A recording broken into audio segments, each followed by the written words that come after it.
keto mwandu e pinygi. Limbe mar jatend piny China dhi nyuolo olemo machalo kod mage. Mago e kind mamoko ma bende waikoni e chenro makamae. Weche momiyo pek gin mage. It was a fatal injury traffic accident that happened today at around 4 a.m. along the northern bypass. Ji ang'weno wito ngimagi e masira mar apaya e kar dak mar Ruiru County ma Kiambu e apaya maduong' ma Thika. Bad migawo marango futo mar yamo gi koro chal mar kor lwasi lero ni koth biro chwe e gwenge mathoth kochakore juma manyien. Number 1 en tudo winjruok mar Kenya gi China mondo akuma entie osude ngadho mamalo.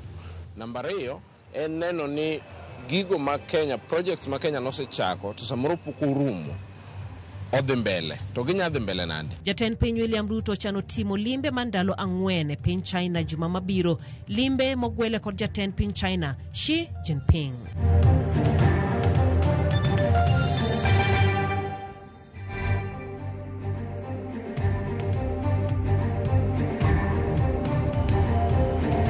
Arwa kinimo dibede kodwa nyaka giko nyinga jaelieta jaloko marwa en Wilson Ochuka. Par bende ni wechege iyudo kokalo mbui magwa mago mag tudruok Facebook, YouTube e kinda mamoko. Bende warwako ote magi ma bende inyalo cholono mag Pasaka e lai maro mar ote machok ma en 23600. Ji ang'wen wito ngimagi okinyi makawuone masira mar apaya motimore e gwenge mar Ruiru County ma Kiambu. Kaka jafwambo marwa Efi Nyakidi lero, nyamburko moro ma ji giwegi mane riembo e ng'we airititi odonje trela moro, chal ma bende nomiyo ji ang'wen go owito ngimagi gi kanyo. Kawuono kar saa 9:40 e apaya maduong' ma Thika Road, ji ang'wen nowito ngimagi e masira mar apaya. Matok nyamburko moro mar ji giwegi kido mar Suzuki Wagon donjo kuom trela moro kido mar Mercedes. Nonro ofwenyo ni nyamburko go nowuok kar dak ma Kahawa kochimo Membli roundabout gwenge mar Ruiru County ma Kiambu. It was a fatal injury traffic accident that happened today at around 4 a.m. along the northern bypass near the Membli Bridge, involving two vehicles, a Suzuki Wagon and a Mercedes trailer. Nyamburko no mar Suzuki Wagon wachore ni riambo ng'we airititi. Chal mano miyo ji ang'wen duto mane ni e iye wito ngimagi kanyo. The Suzuki was on the rear and lumped into the rear of the trailer. Due to the impact, all the driver and the 3 passengers died on the spot. Bende wachore ni dreba mar nyamburko no nok nyal neno trela no makare, wirani thoth teini mag apaya ma Thika Road ok ti makare. Kaluwore gi masira no, obila omedo jiwo drepe mag nyamburko mondo bed motang' ahinya ka giriembo, moloyo to e kindegi mag koth kod nyasi mar Pasaka. Bende ojiw jogo mariembo mondo thegre gi yedhe mamero ji, mani mano en achiel kuom gigo ma mono ng'ato riembo kako winjore. We are appealing to the drivers on our roads to be very careful during this holiday season and avoid drinking and driving. Matimore tok duol marango weche mag wuoth pachoka NTSA yango ni giseruake buk keses 19 mag jogo mitudo gi ketho mopogore opogore mag apeini e apaya maduong' ma Nairobi kochimo Nakuru otieno matich ang'wen.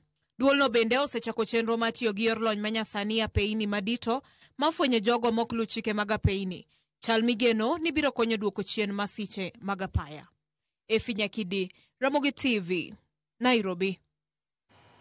Kotendore gi mano en ni joriemb matatu e bus park ma Kisumu okwa mondo rit chike mag apaya mar geng'o masiche e kindegi mag nyasi mar Pasaka mabiro ndalo machok bang' duol mochung'ne arita e apaya ma pachoka NTSA tiego joriemb matatu go e yore mag rito chike mag apaya. Jagoro mar riwruog joriemb matatu e bus park ma Kisumu mano Kanyiero James Omwa okwayo joriembo mondo oluw chike mag apaya mar geng'o thoe kaachiel koda hinyruok.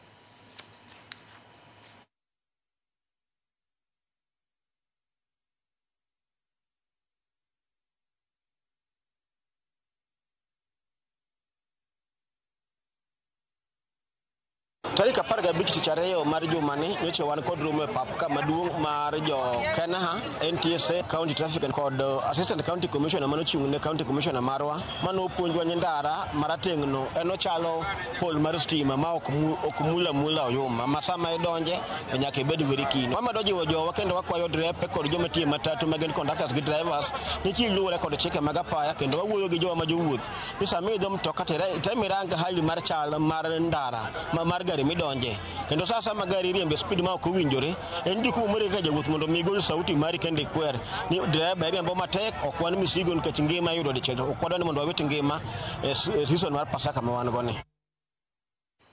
Jodak makulama we chiro masoko mjinga yuago lal matara to koth mapek manyo chuo tieno mapinyo rugodo kawuono kelo ula mapek manyo ywero dukni kod moko kuom udi. Jodak koro kwayo sirkal mondo gernegi olalo kod apaya motegno gima giseyo kuom kelo pi mapek no kabad migawo marango futo mar yamo gi koro chal mar kor lwasi lero ni koth mapek biro chwe e gwenge mathoth. Simfos Okinda nigi ler mathoth.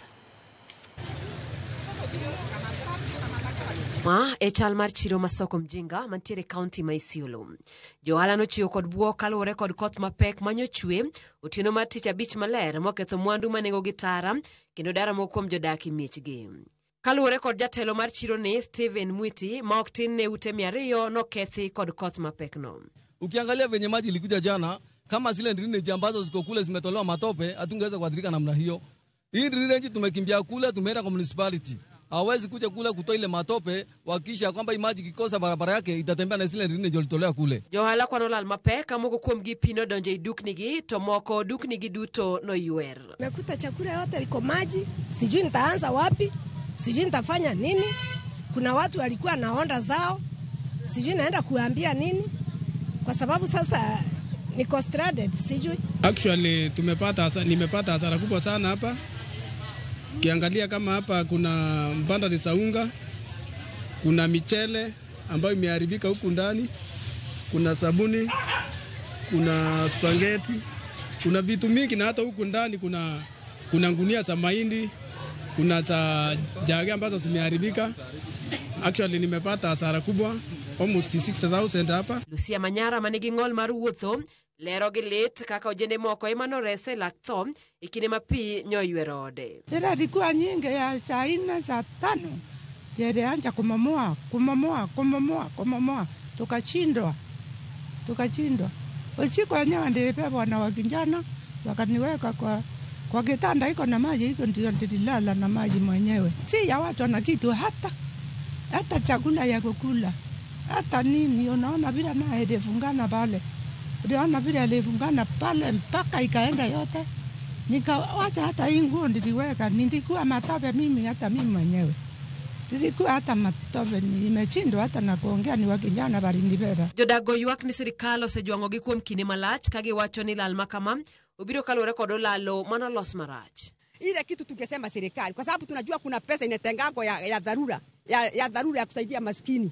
Hiyo pesa tunataka wakuja tusaidie sisi hapa soko mjinga. Kama ni chakula, maduka kuna kitu iko kwa duka. Chakula yote imeenda kwa maduka, vitu imeharibia, milioni ya pesa imeenda. Nyumba zimebomolewa. Ile kitu ningesema kuhusu kanisa. Tunasikia watu huko juu kama rais wetu anachangia kanisa. Tunawaomba wateremke Isiolo. Hii bridge imekuwa na tatizo kubwa zaidi. Wakati walikuwa wanatengeneza hii bridge tuliwaambiwa tuwekee box karabati. Wakatuwekea hii karabati kidogo. Leo hii kila wakati tumekuwa tukiadhirika. Mara kwa mara tunakimbia kule, tunalilia kule kwa county government lakini hatusaidiki. Magitimre mana thuolo machuo kutoka pisimar jokor chal mar kor lwasi golosiem ni koth mapek biro goyo gwenge mopogore pachoka e odirani mar Pasaka. Simfos Okinda, Ramogi TV. Ogai mar okwach kich Mohamed Ibrahim Amin koro dwani mana enjaluk jaten piny Kenya Rigathi Gachagua odhi ondik dhoge irobila kotendu koda weche manyocho wacho ni chal ni piny owacho chano mar nege. Amin mane loso Mombasa oseyo Gachagua kuom wacho weche makamago ne jofwamb weche kolero ni okang' mokwongo manonego kaw en dhi ndiko dhoge e tesend obila kotendo gi wach makamano ka diponi ne en adier. Ogaino bende okoni gisemako achije ariyo mitudo koda nek mar nyadendi Jane Achieng' manoyud ka ringre okenge mokete gunia e gwenge mag Likoni mano dweche ariyo mosekalo. Kata kamano lero ni sani arito jiw malich mokalo e pacho ka mangima kokoni obila obeta kicha marakore gi kweth moramora madidek nyayo timbe njore kendo rocho arita. Former Deputy President has an issue in a matter concerning constituting a threat to his life and property. He should go and report to the nearest police station and not to engage himself in media theatrics. Any reported crime, just like in other citizens of the country, will be investigated to its logical conclusion. Mind, I associate myself fully with the sentiments of the Inspector General and encourage him to go and report the matter to his nearest police station. And he will be treated and accorded assistance just like in other citizens of this country. I remember I dispatched my homicide team from DCI headquarters, and they did a very, very commendable job, and they were able to apprehend actually the perpetrators, 2 of them, and they will be taken to court if they have not already been taken to court. So we have had a major breakthrough in terms of that case. Yeah.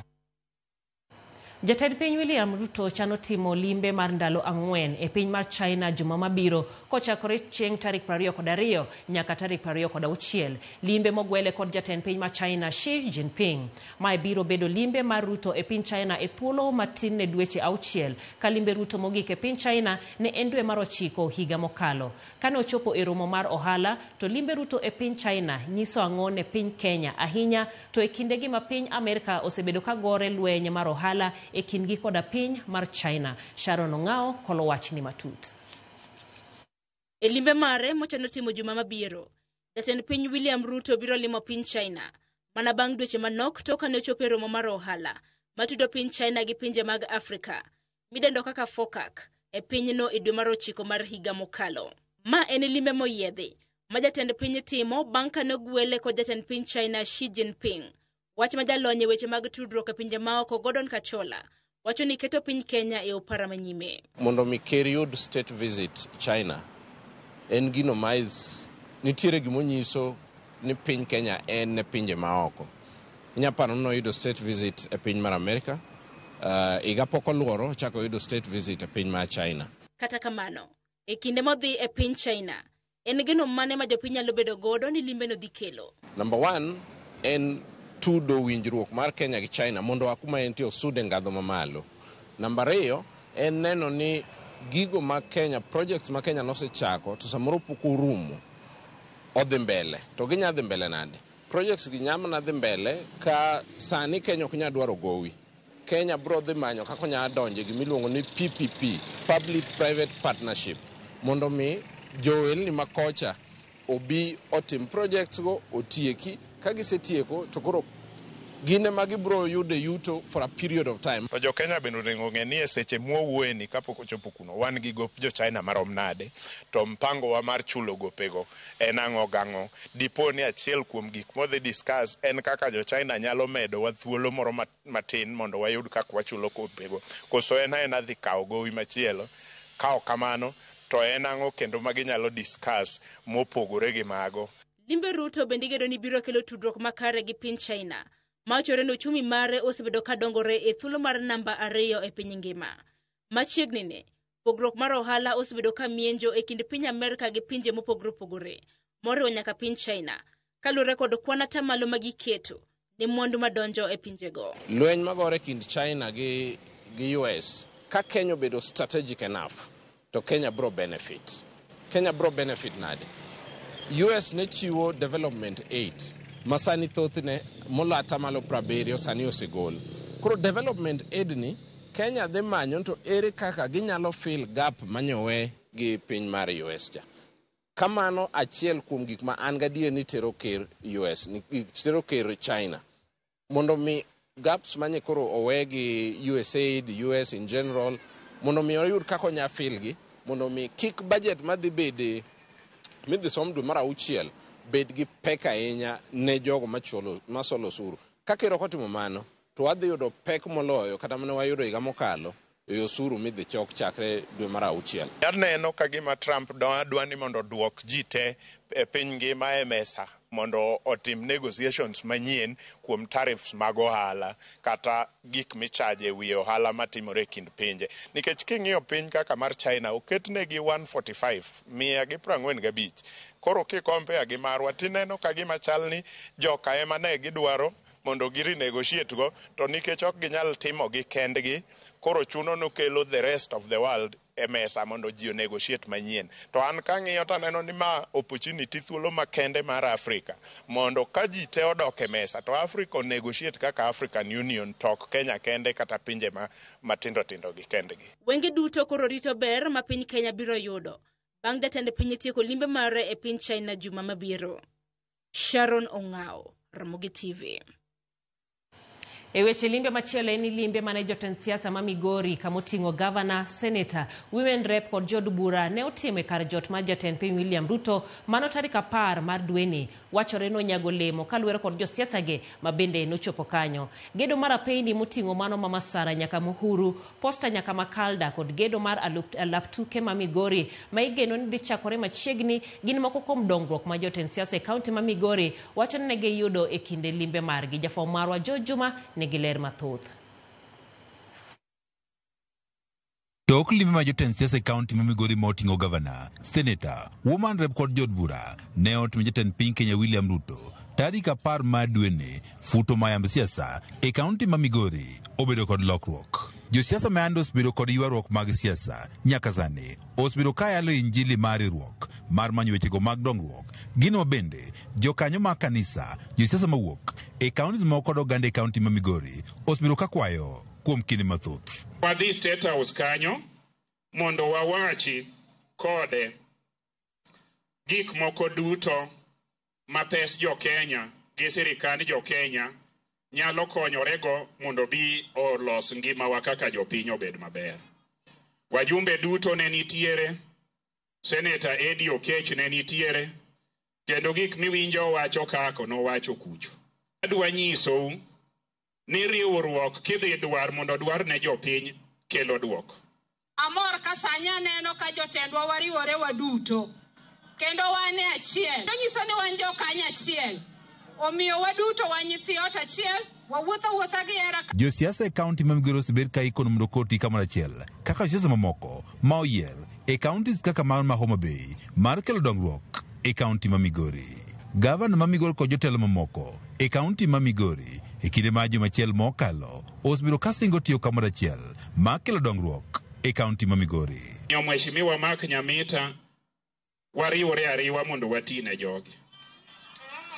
Wariwore ariwa mondo watine jogi. Awinjo kiwache maber kenda morgo kabisa, morgo e nyim Nyasaye. Ginondikowa tije mopogore opogore to ne gindikowa. Erigi wach 2027 wanyalo dhi e polo e maduong' ka watiyo ne jogi maber. When it is matters of development, when it is matters of putting the interest of our people first, mimi kama Mark Nyamita, you will count me in there. And recently, I think about last week actually, the governor and all of us had an opportunity to meet the president. And when we had that opportunity to meet the president, every single leader listed the priority areas. Limbe ma jotend siasa gi e kaunti Migori ne otimo ne jatend piny Kenya William Ruto juma achiel mokalo osekelo geno mathoth ne oganda e kaunti ma Migori. Gedo mar apeyni mopogore opogore ma igeno to ahinya mano moting'o mowuok Masara nyaka Muhuru en mano bende koro oganda wacho ni pone koro lose makare to dhi kelo yot e yorego mag ohala to ahinya ohalano marech. Omi gik machalo kaka chiemo ma noa e dho nam Muhuru mondo chop ka onge nikech yotimo bugni gi chuodho to koyaw kochakore sama koro igere ng'eni kaka vijende matindo nyaka wayud tije. Sama igero barabara wabiro yudo tich ka gi giro ni wanyalo sombo ne jogo gik matindo tindo mag gedo go. Wayudo ka sirkal ogere en ka wanyalo tero abiria watero maber, wayudo ka koting'o sike maber, ka kiting'o kata sike maber ok ndara ok chandi ke chuodho be ng'eny yorno. Kidwa dhi kata Muhuru ok yud gi chamo mo tiyo mang'eny. Dhi keto yot nikech kanyo pod entie kama Tiyudo ka chuno miyo rech kethore wang'ayo kaluwore ni wadhi mos. To ka wang'ayo los maber to rech dhi chopo wang' sa to wadhi uso rech ka ni hali maber. Gedo mar apeyni mopogore opogore ma oting'o wuok Masara nyaka Miuru Bay, Kababu nyaka Kadera, Kanyawanga nyaka Rapogi, Posta nyaka Makalda, kod gedo mar alap tuke ma Migori ma igeno ni gedo mar dhi chakore kinde machiegni. Gin moko kuom dongruok ma jotend siasa e kaunti ma Migori wacho ni ne gilose weche maggi e kind romo margi kod jatend piny Kenya William Ruto. George Juma, Ramogi TV, Migori. Joma mine kanyakla gi rowere ojiw mondo wuog oko kendo gol pachgi ewi kaka itayo sirkal kendo kwedo gigo mok dhi makare pachoka. Kaka jafwambo mar Anthony Achayo lero, joma mine kod rowere bende omed kwa mondo kaw thuolo mag telo ma yudore pachoka kanyakla kod e pinje maoko. E kinde nyasi mar abich mar dhialo kenge mag jogo makedo ne kit oganda Jo-Afrika, ma bende ong'ere kaka The Fifth African Symposium, manobagi e bomano ma Nairobi, jondik buge mopogore opogore mawuok pachoka kod mago mawuok e pinje mamoko mag Afrika notiyo gi thuolo makamano e nyiso kaka gisebedo ka giketo ne ratich oganda kokalo kuom tijgi mar ndiko. Writers nigi big role ma gitimo nyaka sani. Wan gi very heavy role ma we have to teach the society. Gidok mora mora kata sani waamua koro wandiko nyaka en dholuo, dho Mijikenda, dhok ma ng'ato nyalo winjo. Wandiko short stories, wandiko poems, to wandiko even novels ma ji nyalo somo mondo mi ging'e gik matimore e sirikal. Nikech wan modhi skul to kendo wang'eno gigi to wanyalo tiyo gi dhok moro mwanyalo wacho godo adieri to yieno be kisome to chalo story. Joma mine kachiel gi rawere gin jogo ma poni gi luoro mar keto pachgi e lela ahinya to wechego mag telo. Alena Zahir, ma en jandiko mang'ula mawuok e piny mar Uganda, nojiwo joma mine wetene kanyakla gi rowere mondo chung' motegno e kedo ne ratichgi kendo kaw thuolo mag telo. We cannot restore Africa without restoring the woman of Africa. The woman of Africa must rise first before Africa can rise. One writer, one teacher from Black America taught in the 70s that no nation could rise higher than the woman of that nation. I am here to just make that resounding call, that clarion call, that we are the judicial verdict of public trust as a people, as women, as children, as youths. And as I'm here today, let me just make it clear, the Constitution even makes it proper, that we need to have equal representation of every particular majority of the community. Alena bende nonyiso morne kaluwore gi chia mane rowere ma pacho kae ma bende ong'ere kaka Gen Zs nonyiso higa mokalo e kinde ng'anyo margi manokelo lokruoge mathoth pachoka. It is very interesting that the Gen Zs are sitting on the front row, and you may be the reason why I was attracted to hold this Pan-African Symposium to this place. You sounded the drums and you created the energy in the world that was telling us, all of us, that change is coming. Jondiko go bende nokwedo okang' mane sirikal okawo mar tamo jopuonjre masomo e skund nyiri ma Butere Girls nyiso tukgi mar Echoes of War e kinde nyasi mag tuke drama e kaunti ma Nakuru, gino manokelo mbaka mathoth pachoka. Abedo gi buok kabisa ka nyithino ma Butere Girls ka onego perform national exam to itamogi gi government, itamogi gi leaders monego bedni chung kodgi mondo nekech literature en gimonego bedni bedo kiyo ne piny. Ji neno, ji puonjore kowuok kuom, ji winjo mor kowuok kuom literature. To mae gima nosetamo government mondo tolerate nyithinda ma tugo. Anthony Achayo, Ramogi TV. Lipon noero mar Anthony Achayo ma bende koro terowa e yweyo wa mokwongo e weche gi manyien mago mag ang'ichwe lero kamana ahinya iluongo ni Abeni Ora Wuod Kanyakwar wacho neno Ramogi maber e gwenge ma Kanyakwar ka intiere gi jaodi Shila Nyarabandu gi nyithindi Daisy kachiel koda Gildan. Ora Wuod Nyasaya jama Binju Asembo wacho ni intiere gi jaodi Violet Oraro mano nyaka Bocho Bera kanyakla kod mama ne Nyasaya Ondege. Machielo en mari kendie inyisa kende ni Martin Ochieng chieng lago kawuok Rueya inen Ramogi TV maber ka intiere kod mama ni Nyalago hayo maber mar Pasaka ne injailero kama na hinya jaten piny dwaro na nwa mana ber e limbene no mano kanyero iluongori ni Loya kaka pile waneno habari ka intiere Odili Gardens Kisumu kendo Ramogi lera dua imoso kanyero jotelo ma Kisumu mano kanyero motingo Rose Nyamunga Honorable Orona Governor Nyong'o kod former head teacher Mwalimu Philip Kitoto mano John Onyango kantiere from Owiti Foundation CBO erokamano inya kuom ote mari kod mamoko mabende medo mana donjo nwa kendi wadhi mana yweyo machoka oduogo wantiere koda weche mamoko kikidhi mabor.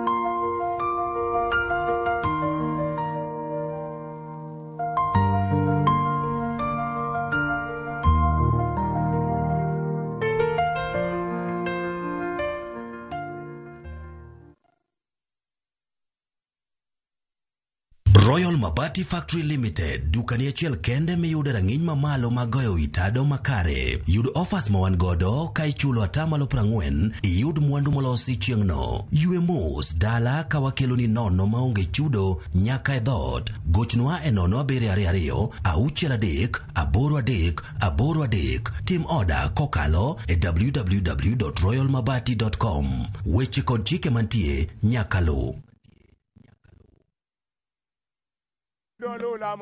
Bed kodwa e wuodhni ka wanono kit timbe mag anyuolawa. Oyundi no neni en winyo mayot. Sama no dhi chiemo, ng'ama ok ohero tich matek. Koro nyako ringi kodhi chiemo. Ema no miyo chake kamano. Gin kido mamiyo wabedo kaka joluo, sigendni mopogore opogore mag dhoudi mag luo. Chiro ma kiti pando chira. Gini dwa chako ndeti mos. Okelo nya Honda. Dil majony. Luweche mag luo mopogore opogore. Moro ka moro kuomgi nigi ranyisi mopogore opogore. Wuon magolo ng'ani ka wuongi watiere wadhi gone dala. Koro telo gile to gi gweno. 111 Luchenro ni ngeso ka ngeso saa 1:45 otieno e Ramogi TV.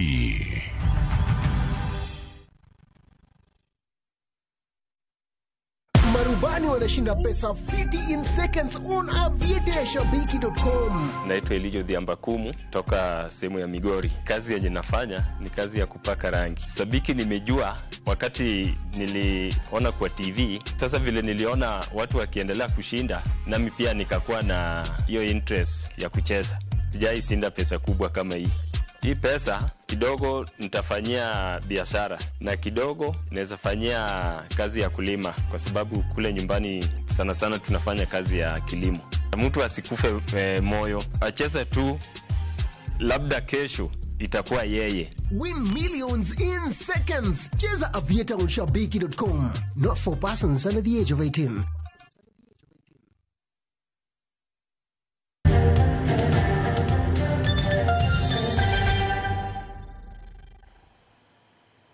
Machiegni kendo amen maratipo osechako kao kore e kindo gai mar ODM Raila Odinga kod jod bura e wi paro mare mar mayo jod bura omenda mar dongruok mar NGCDF kendo tera omenda makamago ne counties. Kako jafomaro ma siasa Chris Owino Kolonwa, Raila wacho ni tij jod bura en loso chike kod ng'iyo kaka sirkal tiyo gi omenda jopiny e kinde ma jod bura bende osingo mar mako lweny kod ng'at mora mora madhi temo mayo gi NGCDF en ng'ano madhi mbalo wang'e mokwongo.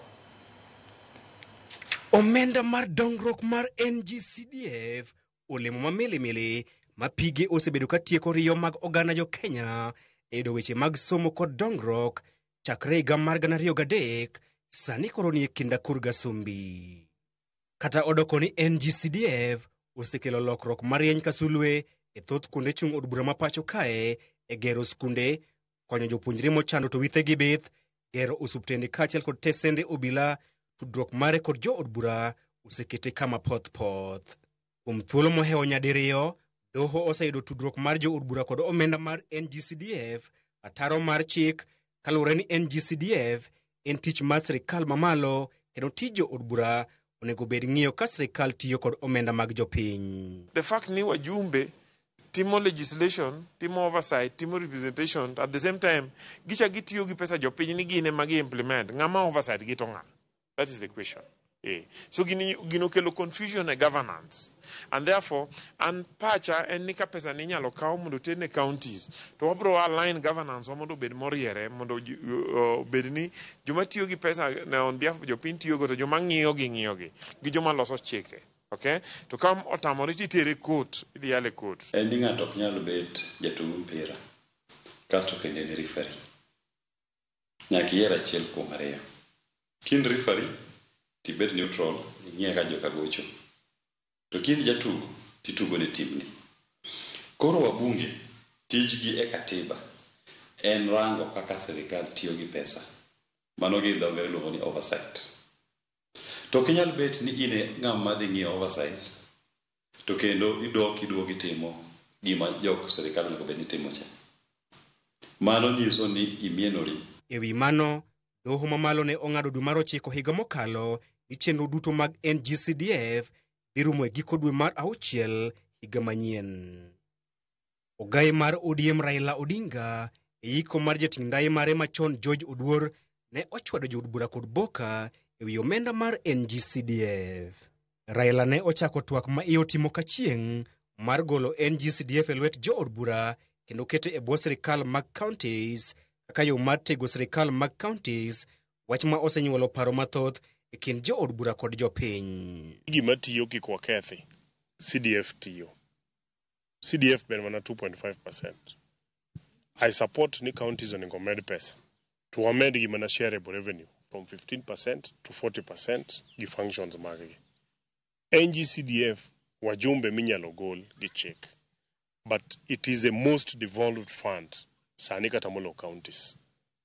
A county bochako team devolution pesa madonjo cha otere to ward. But CDF obed kanya in fact onego tere to 5%. To dhin kech ene mwana ene on the ground. E Kenya ka gik mang'eny ok ti. Koro kik wachak gore gi matiyo. Iyudo ka mbunge ema dhi yiero fund manager matiyo e constituency mare. Iyudo ka mbunge ma influence joma bedo committee members mag CDF e constituency mare. The committee members gi iyudo koketo joge ma bro konye go siasa.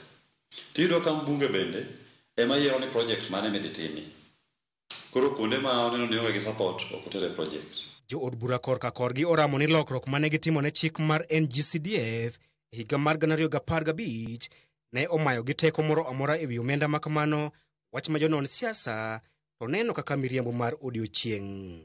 E wi mano, jo od bura oramo mar timo duto manyalore e bwo wang' chieng' mar neno ni gidong' kod omenda mar NGCDF kata kochuno dhi e mbulu mar paro.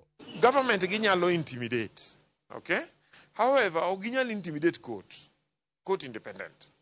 So my view any kata kichun cabinet secretary ni pod medo migi pesa kokalo June 2026 to pod wan kaka kinde matiyo e gik mag accountability gi human rights pod wabro dhi e court mondo wan make sure ni court ogeng'o gino. Jood bura goyo korgi ni onge gima governors osetimo ma ginyalo nyiso jopiny mondo omigi omenda mar NGCDF. Road maintenance levy I support ni onego olos proper structures e county to pesa no nyalo biro kato counties otem barabara, mano waonge godo gi problem. Nikech mano ero to pesa mang'eny obedo centralized Nairobi ka to kwane kokonyo mwalo kocha maber. Kuro pesa no wagol watere counties. Kuchopo chako be devolved further to the wards. Chris Owino, Ramogi TV, Nairobi.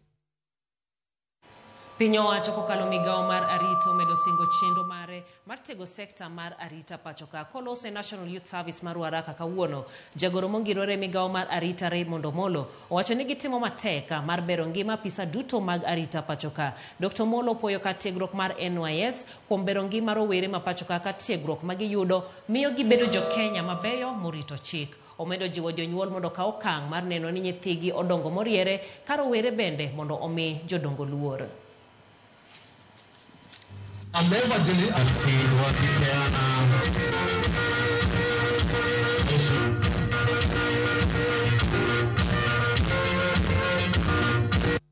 Today in this country, there's been a lot of conversation that we have reached a situation where children can now stand up to parents, can now stand up to elders, and even tell us not to go to church, and even tell us not to contribute to church.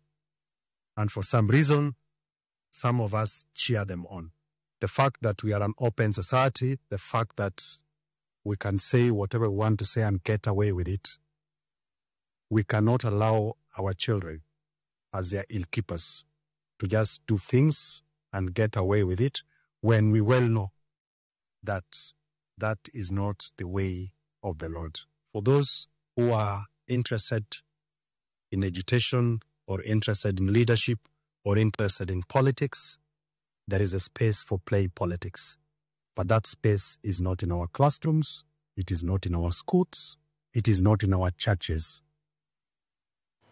Moko kuom oganda dhot Sabaot modak Mount Elgon koro dwaro ni sirkal oyienegi gipudh yien ng'owo mantiere skul primar Mato Rosso. Jodak go koro lieko ni yien no osebedo ka kelo negi kuom kaka thoe, kethruok mag mwandu kod pogruok e kindgi kuom higni mathoth. Kata kamano, kata bedo ni wacho ni pudho yien no en yor tieko kuong, jogo mochung' ne arita to wacho ni onyalo bedo chakruok mar din makoch. Joso Duor nigi ler mathoth. E chuny gwenge mag Mount Elgon e skul primary Mato Rosso, yien ng'owu ochung' motegno, yien manigi sigana modhuro. Sigana miwacho ni osekelo pogruok e kind oganda kuom higni mathoth, kaachiel kod kuong' ma jomoko wacho ni wigi ok nyal wil godo. Ne jomoko en mana yien, to ne jomoko en etie midhiero duto mosebedo katimore e gwenge mag Mount Elgon. Kuom higni mathoth koro, jodak ma alworano wacho ni chal ka gima kuong' marach ne opidh e tie yien no, to nyaka sani gilieko ni yien ng'owno osebedo ka kelo hawi marach ne jodaka. Nilikuwa naambiwa na nyanya kitambo kidogo. Nikaambiwa kuna vitu vilikuwa vimewekwa na malaiboni, hiyo ndio inaleta shida Mlima Elgon. Na mlima yetu hata mimi nilipoteza mume kwa hiyo njia ya laana. Cleansing hiyo ni vitu ambayo iliwekwa more than 200 years back. Iliwekwa na watu wetu wa ukoo, na hizo vitu saa hii isipotolewa, na waambia si Mount Elgon peke yake, Kenya mzima italipuka. Kaluwore kod midhiero ma jodago wacho ni osebedo ka jukogi, pudho yien ng'owno e yo makende manyalo resogi e tieko kuong' kod hawi marach magisebedo godo kuom higni buora. To ok en ji duto mayango ni yien no emosebedo ka kelo midhiero e gwengego. Jaod bura mag gwengego Fred Kapondi kod County Commissioner Thomas Sankei wacho ni dwaro mar pudho yien ng'owno ok ni kare, ni mar gigo ma jodak wacho ok gin adiera. Hata kuna watu wameanza kutishwa na hizo mafimbo. Mtu anakuambia ukicheza na mimi nitakuonyesha fimbo mrefu, ukitembea na fimbo ati itakuletea mali, ati inaita ng'ombe na unakataa kwenda kulima kwa shamba. We are going to build something like a cult, na consequences zitakuwepo. Ninataka kutoa onyo, mjichunge kusiwe kuna kitu inaitwa cult imeanza kuingia huku kwenu. Kama ni kweli ukianza kushika fimbo hauogi sasa kuna shida hapo kidogo. Vile nataka kumaanisha ni kwamba tujichunge kuingia katika cult. Dwaro mar pudho yien ng'owno machiegni ni yande ogore Luanda, kama obila nokuor e gwengego mondo ochung' chenro mar pudhe. Shughuli ambayo ingefanyika leo ambayo serikali imesimamisha ya kuondoa mti ule wa mkuyu pale shule, katika shule ya Toroso. Sasa hayo ni mambo ambayo yalisemwa na wazee wetu kama miaka 200 iliyopita. Inakuwaje mbunge leo anadai ya kwamba huo mti ukiondolewa ni yeye ameondolewa uongozini? Alikuwa wapi yeye miaka 200 iliyopita? Ndio sasa aseme ati yeye ndio huo mti. Penjo koro en ni yien ng'owno en yena kose en kuong'a. Joyce Oduor, Ramogi TV. Debedo penjo maduong' ma bende ji biro bedo ka penjore. Erokamano ahinya Evelyn Anyango kawuok Busia wacho ni neno Ramogi maler kabisa. Jael amosi kanyo gik matimore e Kenya wakendie ditami. Mano Jessica kawuok Kasarani. Ka Evans Oyuga Wasonga mano wuod Konge iwacho ni make gi Rosemary Oyuga gi Morris Ajwang Akuku kanyakla kod James Kaintiere Malong'o. Erokamano ahinya kawaduogo to wadonje pau tuke.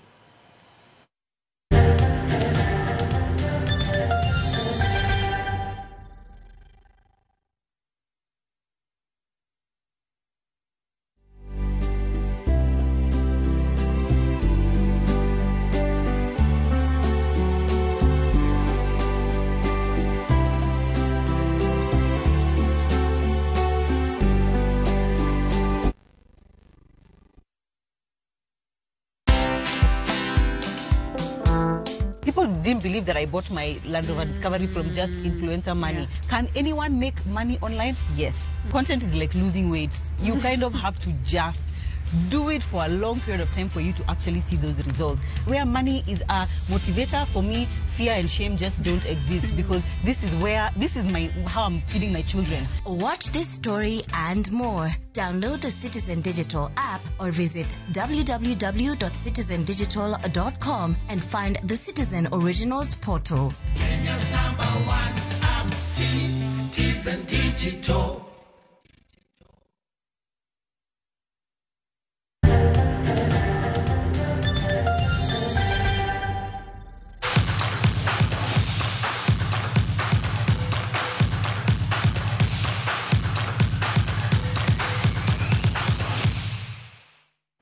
Timba adhula mar nyiri ma hikgi oko hinga par kod abiriyo mano Junior Starlets otieko rako margi mogik ka gitimo ikruok ne tugo tielo mokwongo e kindgi koda tim mar Cameroon. Mildred Cheche ma en kocha mar nyidende ma Junior Starlets oyango ni giikore ne tugo no kendo ikruok ne obede rang'iny mamalo. Junior Starlets osebedo gi ikruok makare bang' goyo tach e piny mar Morocco kama ne gitugo tuke ariyo gi tim mar Morocco mago tuke mag osiep. To tieko tielo mokwongo, Cameroon biro bago tielo mar ariyo ni Junior Starlets ka jaloch e kind Kenya gi Cameroon biro ng'ado tiko mar tuke pinje mangima.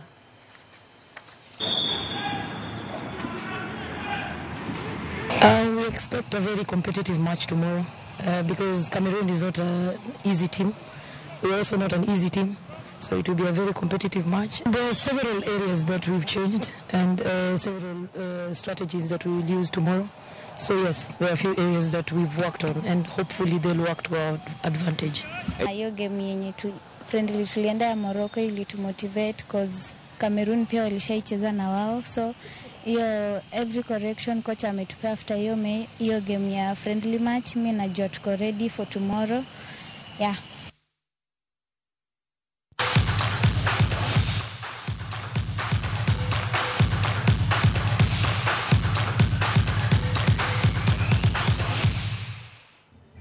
Gikanyo bende wachapo godo giko weche manyien mago magangi chwelo ma wakelo ni sachiel ni mar odhiambo wacha kwarado kochopo sa 3 mar otieno gi weche manyien mamoko mago mag oimore. Nyinga Jailieta, jaloko marwa en Wilson Ochuka.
It slaps. Enjoy the flavorlicious, refreshing taste of Mirinda Green Apple. Mirinda, flavor so good it slaps.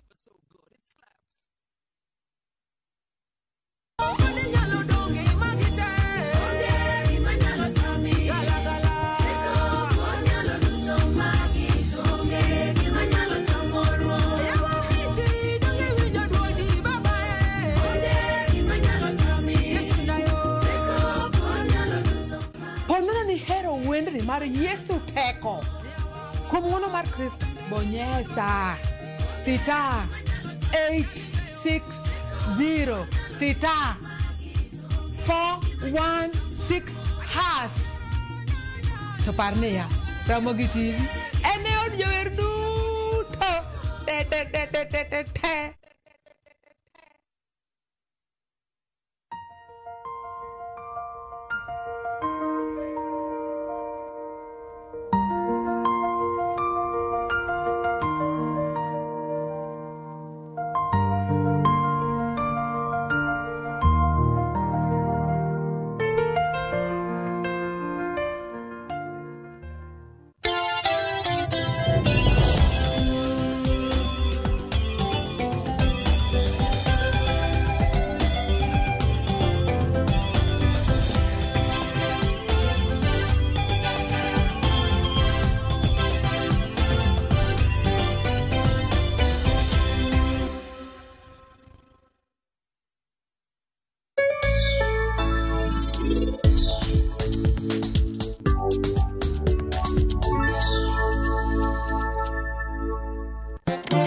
Bermanade.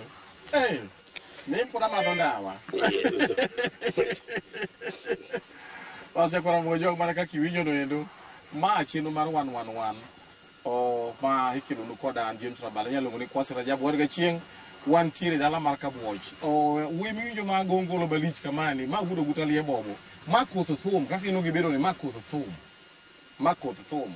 Abo daro mondo ni ungegi ma kotho thum. Koro ichako gi nyingi tilero noni to in koth thum e yo mane. O imbe gi nyingi tilero in koth thum e yo mane. To imbe gi nyingi tilero in koth thum e yo mane. Ke thum no oyo ni thum en giri juogi. Ni an kaka an Rabala ni. Okanya buko rabka na gaga thum. Ka kwara no ko goe. Dawa no ko goe. Kata samoro no ko goe dala. Nito okanya goe. We wachak kuli. Kwase gi nyinga iluonga ni Federico Nyango. Anya koro guta bobo. Ija koro gutalie bobo. Anya koro gutalie bobo. Ma babwa.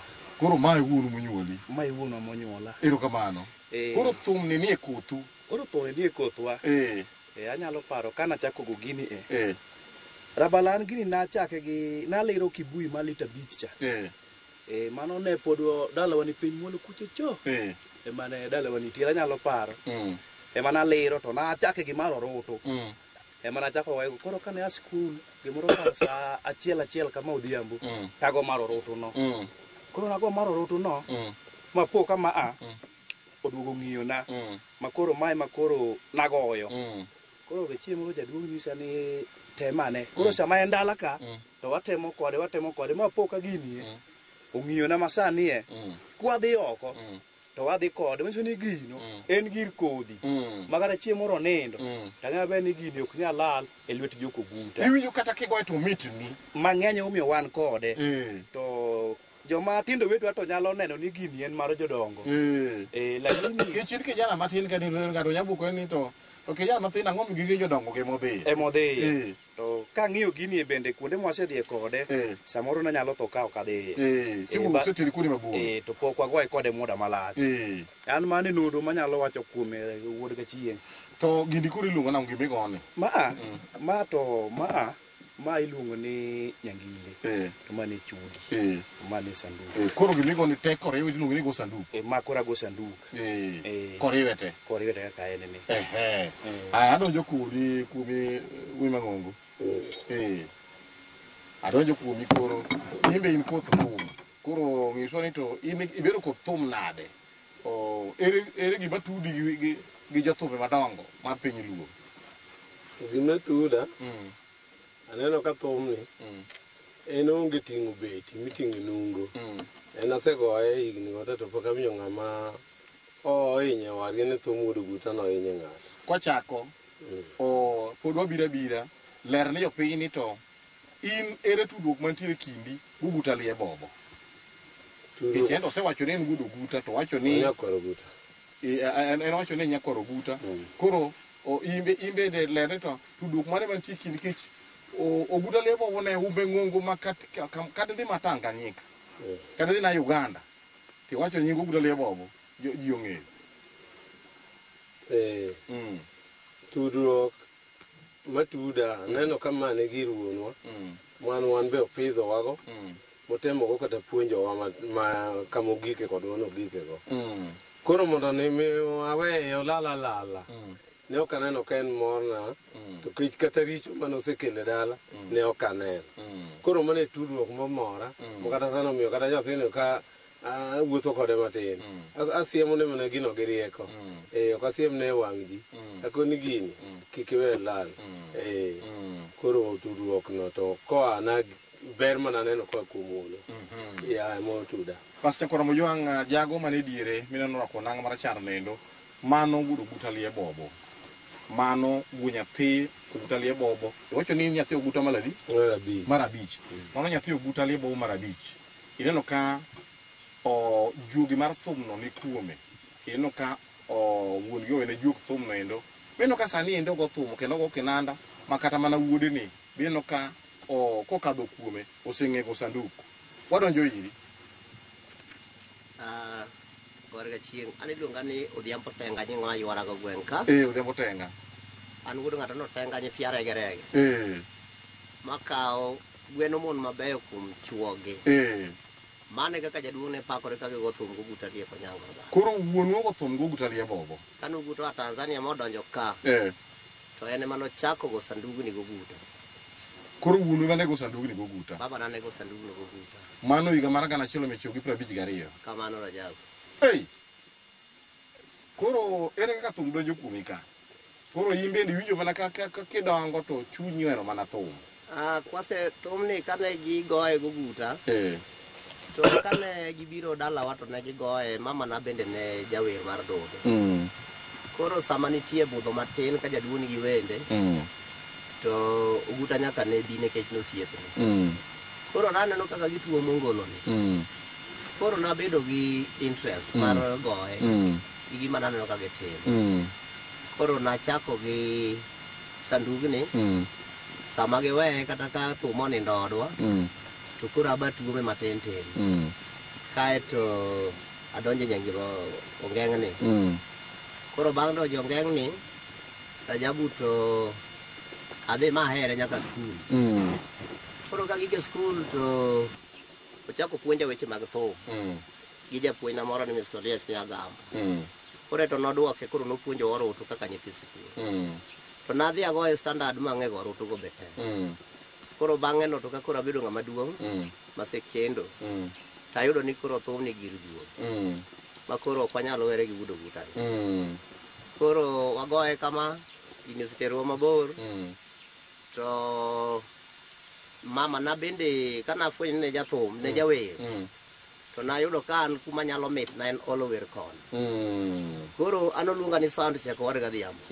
Kech ka onge wer kon to winjo kon na pekne. Aboy ma wuoda ni to luongo ni landlord.